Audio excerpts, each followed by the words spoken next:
Ashama akkam jirtu hordoftoota reediyoo BBC Afaan Oromoo sagantaan keenya jalqabeera. Uummanni Oromoo Walloo humnoonni faannoo fi milishaa Amaaraa meeshaalee gurguddaan nu haleelan jechuun himatan. Beekilaajuma wanni nuyi qabnu isaan beektee diiskaa matarayyaas qotee bulaatiin lolaa turan. Mootummaan naannoo Oromiyaa bajeta birrii biiliyoona jaaramaduun qulqullina barnootaa fooyyessuu irratti fuulleeffachuun pirojektii manneen barnootaa ifa boruu hojjechaa jira. Xiyyeeffannoo addaa barnootaaf maaliif? Wanni keenya gaaffii siyaas-dinagdee isaatii hin deebisa jedhee kan itti amanu barnoonni immoo qulqullinni isaa gadi bu'aa ta'ee argameera. Atileetiin addunyaa irratti gurra guddaa qabu dhalataa Somaaliyaa ta'ee fi lammii Biriitish Mohammad Farah waa'ee isaa kan namoonni kanaan dura hin beekne dubbate. Kanaaf kanneen biroo qabannee dhiyaannee raaniikaa fi tasaasanii fanneessaa nu waliin tura. Atileetiin fiigicha dheeraan beekamu Mohammad Farah tibba kana jireenya keessa darbee fi kanaan dura icciitii isaa namni dhaga'e hin beekne dubbatee jira. Atileetiin dhalataa Somaaliyaa lammummaan ammoo Biriitish ta'e kun rakkoo hamtuu keessa jiru keessaa kan isa baraare fiigicha akka ta'es dubbateera. Hirphaa Gammachuu dabalata qaba. Mo Faraan lammii Biriitish fiigicha fageenya dheeraatiin addunyaa irratti seenaa galmeessisedha. Meedaaliyaa warqii addunyaa 14 Olompikii irratti Jammoo atileetii addunyaa irratti argachuudhaan yoomiyyuu nama milkaa'aadhaa jedhama. Atileetiin addunyaa irratti gurra guddaa qabu kun seenaa namni kanaan dura waa'ee isaa hin beekne dhokfatee jiraataa ture tibba kana ifa godheera. Akkamitti yeroo muriinsaa waggaa 9 jiru akka gara biyya United Kingdomitti geeffamee fi bu'aa bayii keessa darbe namni ajaa'ibaa jechaa jiru gadi baaseera. Inni kan namni beeku akka hin taane dubbachuun eegalama. Most people know me as Mo Farah, but it's not. Namoonni baay'een akka ani Mo Farah ta'etti na beeku. Garuu kun maqaa kiyya miti yookiin ammoo waa'ee koo ilaalchisee dhugaa jiru miti. Dhugaan jiru ani Somaliland keessatti dhaladhe kan Somaaliyaa kaabaatti argamtu. Maqaan dhalootaa koo Hussein Abdii Kaahin jedhama. Faallaan kanaan dura jedhaa ture maatiin kiyya UK keessa jiran. Abbaan koo yeroo an umurii waggaa 4 jiru sababa wal waraansaan anarraa ajjeefame. Maatiin garagara diigame. Isaan booda haadha koo irraan adda bahe. Sanaan booda karaa seeraan alaa maqaa daa'ima biraa Mohammad Farah jedhuun gara UK kana na fidan. This is the visa to come to the UK. Dubartii firooma ishee hin qabnee fi argeen beekneen gara United Kingdomitti geeffamuu kan dubbatu Sir Mohammad Faraan gara Awurooppaatti kan geeffamu firoota isaa achi jiran wajjiniin akka jiraatuuf ta'u dubartiin kun itti himtee turte. Maqaa isaa Mohammad jedhee akka himuuf itti himti. Yeroo United Kingdom gahanitti dubartiin kun mana jireenyaa ishee Anslow lixa London jirutti isa geessite booda waraqaa odeeffannoo firoota isaa qabu harkaa fuute. Anuma duratti waraqicha kukkuttee kosii keessatti gattee jechuudhaan yeruma sana akka rakkoo keessa jiru nu badhee jechuun hammina dubartii kanaa dubbatama. From day one, the lady what she did wasn't right. Guyyaa jalqabaarraa kaasee wanti dubartittiin hojjettu sirrii miti. Ani akka qaama maatii sanaatti hin ilaalamun ture. Hojiin kiyya yeroo hunda daa'imman eeguuf kunuunsuudha. Nyaata afaan kaayaa tokko argachuudhaaf hojii mana keessaa hojjechuu fi daa'ima eeguutu narra jira ture. Anatu daa'imman dhaqna dhiqa.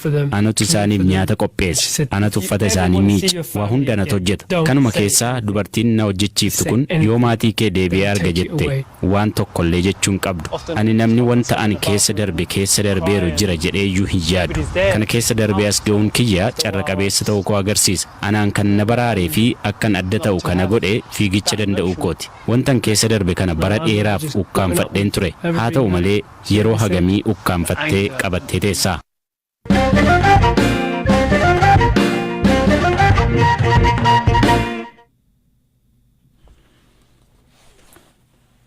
Uummanni naannoo Amaaraa godina addaa saba Oromoo haleellaa bifa haaraatiin irratti banamuu himachaa jiru. Humnoonni faannoo fi hidhattoonni naannoo Amaaraa haleellaa bifa haaraan Oromoota Walloo irratti bananiin lubbuun namoota nagaa darbuu fi hedduunis madaa'uu jiraattonni aanaa Jiillee Dhummuugaa BBCtti himaniiru. Maatii olaanaa jiraataa aanaa Jiillee Dhummuugaa ganda Gooroo Dirree Baddanaa dubbiseera.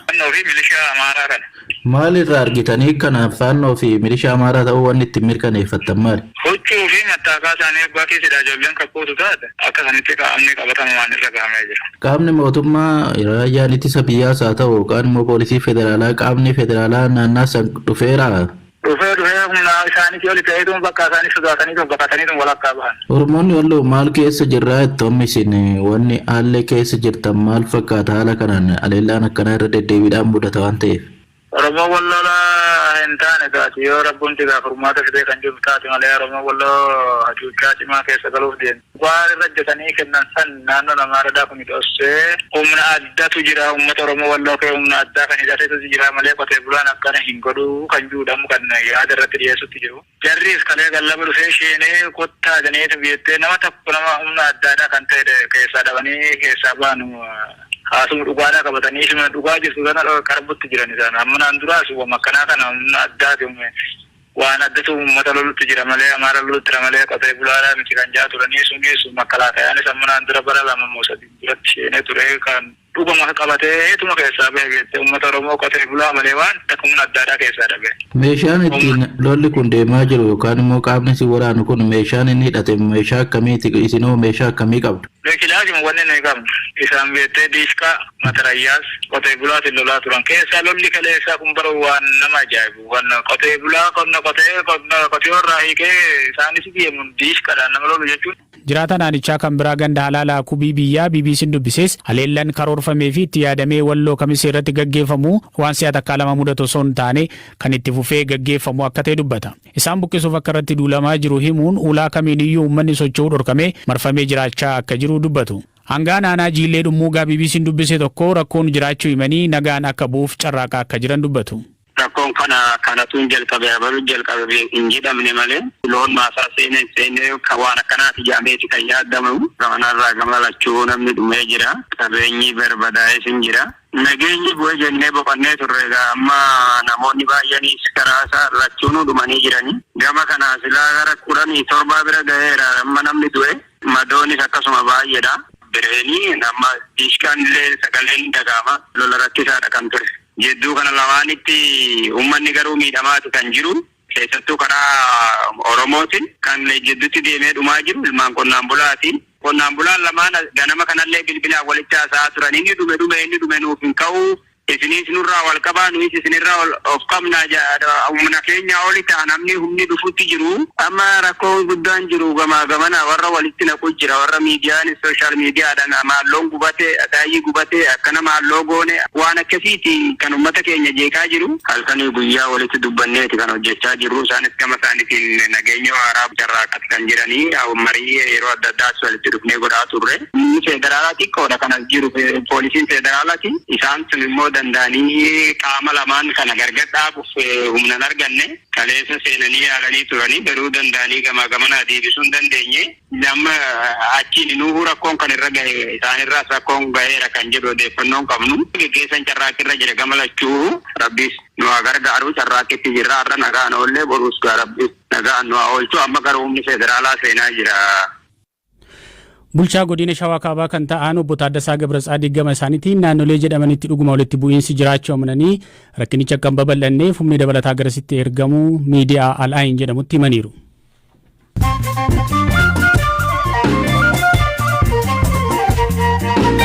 Dhaggeeffattoota keenya amma immoo oduu gaggabaaban isinitti hima. Carraa kondominiyeemii tibba kana jiraattota magaalaa Finfinneetiif bahee wal qabatee aangawoonni mootummaa waliin aaniiru jedhamanii shakkaman to'ataman. Adeemsa carraa namoonni garaagaraa namoota carricha keessa galan irratti gaaffii kaasuu hordofee bulchiinsi magaalaa rakkoon akka jiru bira ga'uu dubbateera. Iraan meeshaalee waraanaa dirooniidhaaf ta'an waraana Yukireeniif akka itti fayyadamtuuf Raashiyaaf dhiyeessuuf qophaa'aa jirti jechuun Ameerikaan himatte. Gorsaan nageenya biyyoolessaa White House Jack Sullivan akka jedhanitti Iraan dirooniiwwan dhibbaan lakkaa'aman akka itti fayyadamtuuf Raashiyaaf dhiyeessuuf jirti. Odeeffannoon Ameerikaa qaqqabaa jiru akka mul'isutti Iraan humnoota Raashiyaaf haala diroonii itti fayyadamaniif irratti leenjii kennuuf qophaa'aa jirti. Indiyaan bara dhufu lakkoofsa uummataa hedduu qabaachuun Chaayinaa bira darbuun tokkoffaa taati jedhama. Indiyaan baay'ina uummataa biliyoona 1.4 yoo qabaattu lakkoofsa uummataa waliigalaa addunyaa ammoo biliyoona 8 jedhamee eegama.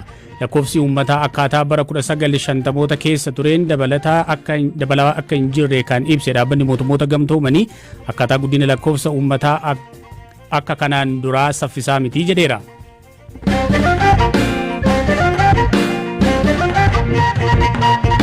Dhaggeeffattoota keenya oduun keenya gaggabaaboon kanuma.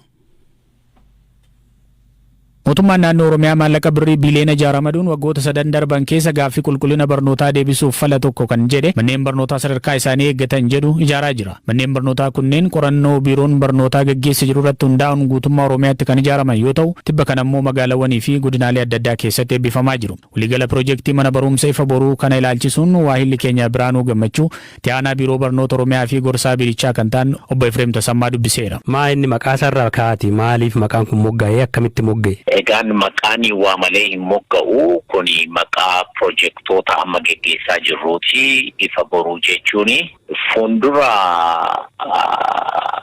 Oromoodha, fuuldura biyyattii kanaa Itoophiyaadha. Akkasumas immoo fuuldura gaanfa Afrikaa ibsuudhaa fi ceesisuudhaa fi siyaas-dinagdee hawaasummaa isaa teeknooloojii wajjin waan amma wal qabatan sababni isaa jaarraa 21ffaa keessa jirra. Jaarraa 21ffaa keessatti odeeffannoon teeknooloojiin odeeffannoo baay'ee murteessaa waan ta'eef isaan kana hundumaa ceesisuudhaaf ifa borii argisiisuudhaaf yaadame keessumattuu dhaloota kana itti fayyadamnee fuuldura biyyattii kanaa ibsuudhaaf yaada jedhu irratti hundaa'eeti piroojeektichi ifa boruu kan jedhame. Manneen barnootaa kanaan dura beekaman irraa maal adda godha? Ifa boruu lama qabna amma.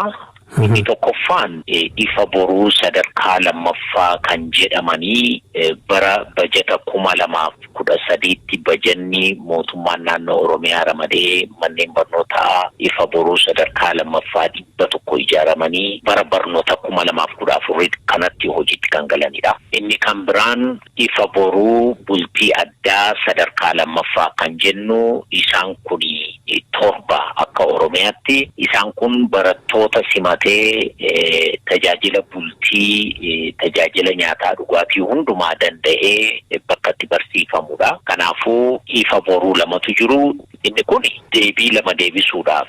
Inni tokkoffaan istaandardii manneen barnootaa biyyattiin lafa kaawwattee qabdu akka guututti isa kanaaf gara fuulduraatti beenchmaarkii ta'ee ka'umsa ta'ee akka tajaajiluu fi kan yaadamedha. Lammaffaan barattoonni kan kutaa 8tti sadarkaa tokkoffaatti barnoota kutanii deebi'aniif tarii mana barumsa sadarkaa lammaffaa fagoo jiru dhaqanii barachuurraa rakkoon waan jiruuf jedhamee waan yaadee gaaffiiwwan kana lamaan deebisuu jedhameeti. Gara manneen barnoota ifa boruu bultii addaa sadarkaa lammaffaatti yoo dhufnu akkuma beekamu uummanni keenya gaaffii siyaas-dinagdee isaatii hin deebisa jedhee kan itti amanu barnoonni immoo qulqullinni isaa gadi bu'aa ta'ee argameera. Gaaffii qulqullinaa kana yoo manneen barnoota bultii addaa bareechinee ijaarree qaroowwan jajjaboo barattoota gaggaarii keessatti fudhannee sadarkaa isaanii mana barnootaa eeggate keessatti barsiisota sadarkaan isaanii ol ka'een faasilitii ga'aadhaan yoo barsiifne gaaffiiwwan tokko deebisuu dandeenya yaada jedhu. Lammaffaa immoo barattoonni keenya kuni sadarkaa tokkoffaa keessa kan jiran manneen barnoota bultii addaa kana galuudhaaf akka qabsaa'an kutaadhuma dakaarraa kaasee isa kanaaf akka hojjetan maatiin illee kana hawwee achi galchuudhaaf qabsoo taasisu keessatti barsiisaan barattoota achiin ga'uudhaaf hojii hojjetu. Hawaasni barnootaa hawwii kana guuttachuudhaaf hojii hojjetuun akka waliigalaa barnoota keenya gaaffii qulqullina barnootaa deebisuu danda'a jennee akka tooftaatti kan banneedha. Maal of keessatti qabate kan addaa kummee? Waan isaan of keessaa qabani tokkoffaa manneen bultii kan barattoota shamarranii kan barattoota dhiiraa bakka adda addaatti mooraa maxxoo keessatti ijaaramaniiru. Akkuma kana immoo kutaan barnootaa dareen barnootaa ground plus 2dha. Inni kunis haala bareedaa ta'een workshooppiiwwan kan saayinsii hundi jiru. Librariin akkasumas immoo dirreen kubbaa isteediyeemiin sadarkaa mana barumsaatti ga'u. Swimming pooliin jira. Jiimiin geemiiwwan naannoo 5 ta'an aartiidhaan ispoortiidhaan dandeettiiwwan adda addaatiin bakka kana itti shaakalan amfiitiyaateriin sadarkaa isaa eeggate jira. Biiroon barnoota Oromiyaa qaamuma deebii gaaffii qulqullina barnootaati kan jedhe barnoota sadarkaa gadi aanatti fooyyessuuf piroojeektii bu'uura boruu jedhamuttis fuulleffatee hojjechaa akka jiru himeera. Dhaggeeffattoota keenya sagantaa keenya irraa xumurree jirra. Sagantaa kana qopheessuun Biraanuu Gammachuu dhiyeessuun